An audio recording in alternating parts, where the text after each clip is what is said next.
Welcome to the Saturday Cup of Joe podcast.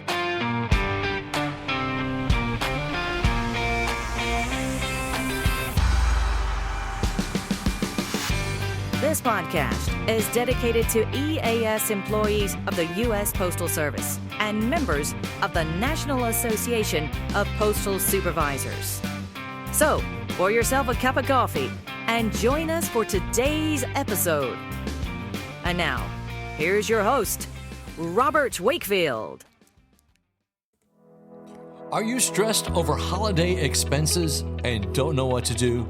Let the Nashville Post Office Credit Union help.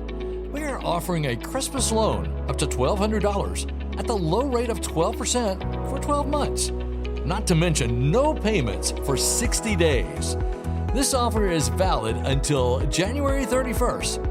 So stop by our office or visit npocu.org for more information.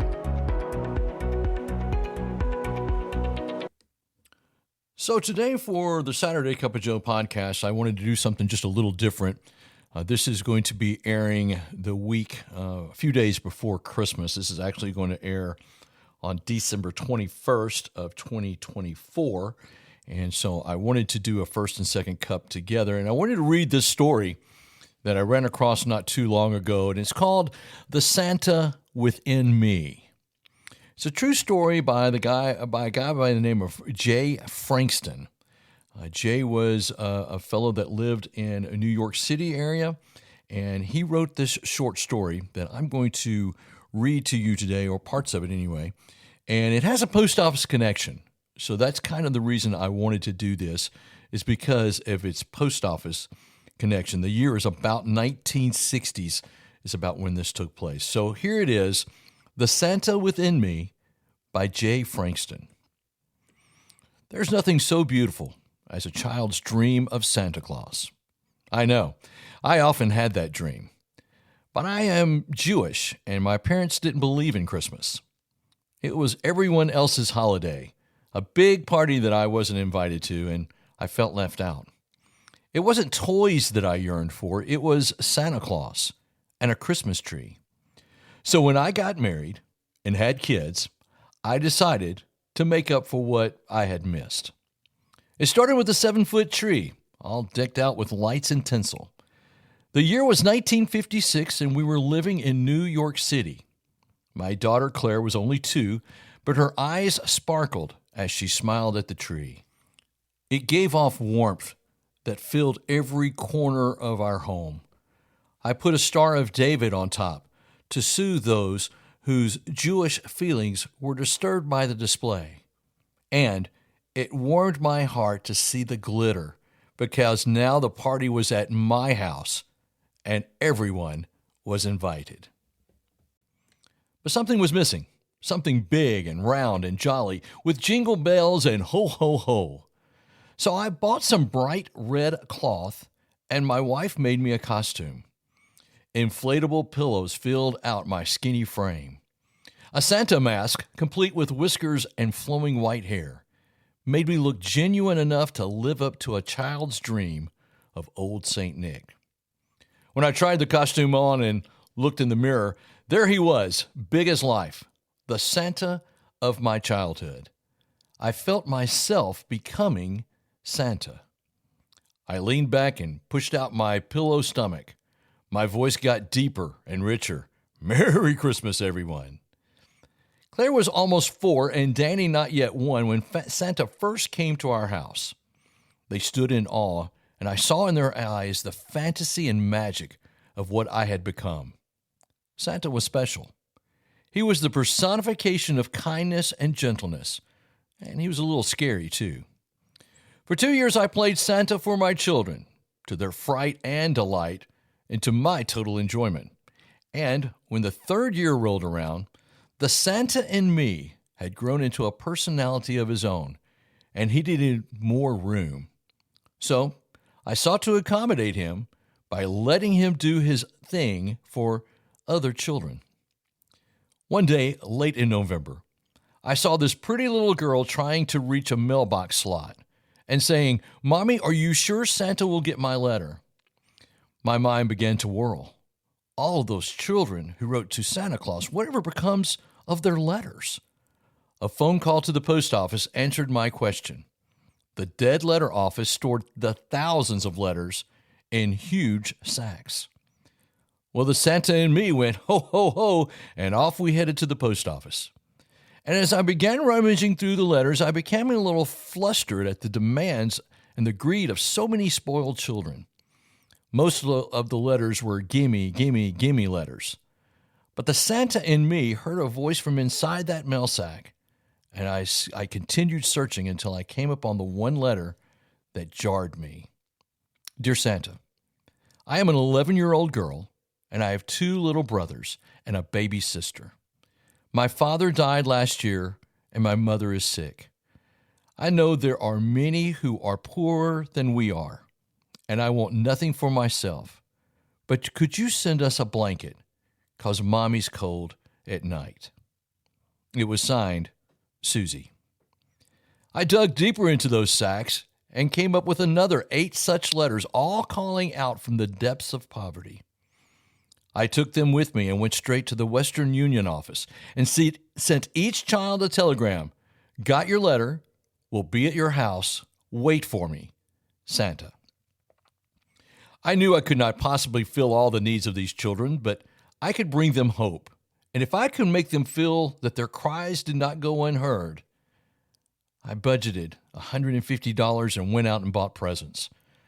On Christmas Day, my wife drove me around. It had snowed graciously the night before, and the streets were thick with fresh powder. My first call took me to the outskirts of the city. The letter from Peter Barsky had read, Dear Santa, I'm 10 years old, and I am an only child. I'm not sad because I'm poor, but because I'm lonely. I know you have many people to see, and you probably don't have no time for me, so I don't ask you to come to my house or bring anything. But could you send me a letter so I know you exist? Dear Peter, my telegram began, not only do I exist, but I'll be there on Christmas Day. Wait for me. Peter's house was wedged between 2 tall buildings. Its roof was of corrugated metal, and it was more of a shack than a house. With the bag of toys slung over my shoulder, I walked up the steps and knocked. A heavy-set man opened the door. He said a word in Polish, and his hand went to his face. Please, he stuttered. The boy. At Mass. I go get him. Please wait. He threw on a coat and assured that I would wait, and he ran down the street. I stood there in front of the house feeling good. Then across the street, I noticed another shack. Through the window, I could see the little faces peering at me and tiny hands waving. The door opened shyly, and some voices called out, Hiya, Santa. I ho-ho'd my way over there, and a woman asked if I'd come in, and I did. Inside were 5 kids, from 1 to 7 years old. I spoke to them of Santa and the spirit of love, which is the spirit of Christmas. Then, seeing the torn Christmas wrappings, I asked if they liked what Santa had brought them. Each thanked me for the woolen socks, the sweater, and the warm underwear. Didn't I bring any toys? They shook their heads sadly. Ho, ho, ho! I slipped up, said I. We'll have to fix that. Knowing that we had extra toys in the car, I gave each child a toy. There was joy and laughter, but when Santa got ready to leave, I noticed one girl was crying. I bent down and asked her, What's the matter? Oh, Santa, she sobbed, I am so happy. And the tears rolled from my own eyes under the rubber mask.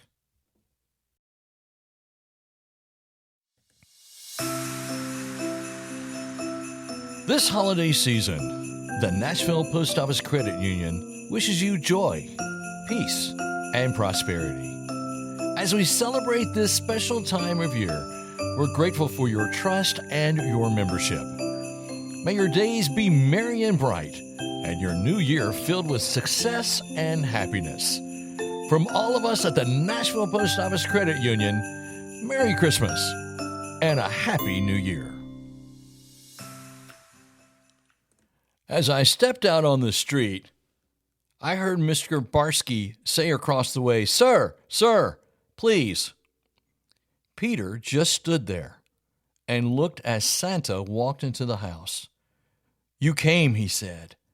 "I wrote and you came." When he recovered, I spoke with him about loneliness and friendship and gave him a chemistry set and a basketball. He thanked me profusely, and his mother asked something of her husband in Polish. My parents were Polish, so I speak a little and understand a lot.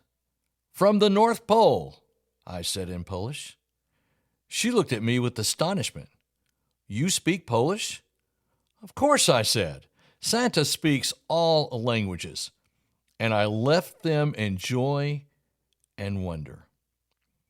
The following year, when the momentum of Christmas began to build, I felt a stirring. I knew that Santa within me was back. So I returned to the post office and to those heartbreaking letters. I enjoyed playing Santa so much that I did it the next year and the next. Then at age 10, Claire handed me a poem that began, "I know that Santa's make-believe, but I still love him so because he's my daddy. Ho, ho, ho." So now she knew. I took her to the basement where the toys were and let her rummage through the Santa's shop, ogling at the imposing array. She read the letters and cried with me and became a true Santa's helper, sorting and wrapping the toys in preparation for my rounds. I made them for 12 years, listening for the cries of children muffled in unopened envelopes, answering the call of as many as I could, and frustrated at not being able to answer them all. As time went on, word got out about Santa Claus and me, and manufacturers sent me cartons of toys. Having started with over 20 children, I had wound up with 120 door-to-door from one end of New York City to the other, from Christmas Eve through Christmas Day. On my last call a few years ago, I knew there were 4 children in the family, and I came prepared. The house was small and sparsely furnished. The kids had been waiting all day, staring at the telegram and repeating to their skeptical mother, "He'll come, Mommy, he'll come." As I rang the bell, the door swung open, and they all reach for my hands and hold on. "Hiya, Santa. We just knew you would come." And these poor kids were beaming with happiness and laughter. I took each of them on my lap and told stories of joy, hope, and waiting, and gave them each a toy. All the while, there's this 5th child standing in the corner, a cute girl with blonde hair and blue eyes. I turned to her and said, "You're not part of this family, are you?" She shook her head sadly and whispered, "No." "What's your name?" I asked. "Lisa." "How old are you?" 7.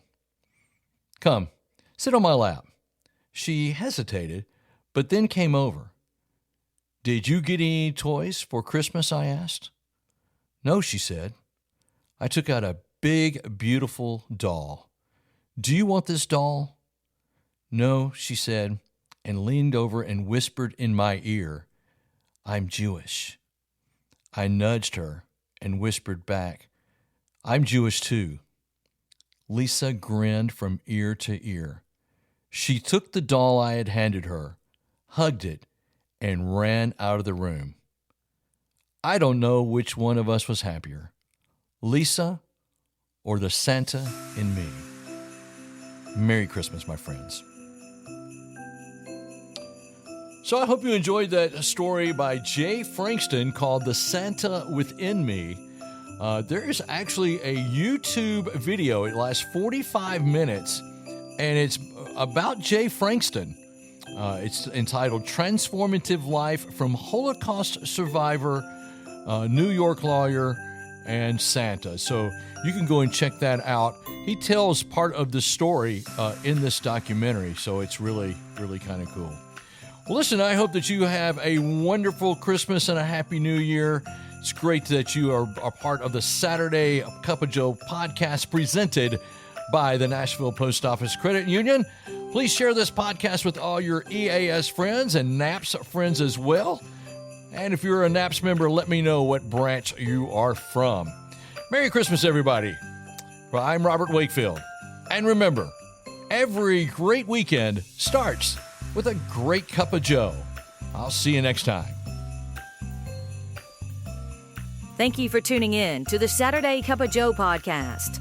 Please note that the views and opinions expressed in this podcast are solely those of Robert Wakefield and do not necessarily reflect the views of the National Association of Postal Supervisors.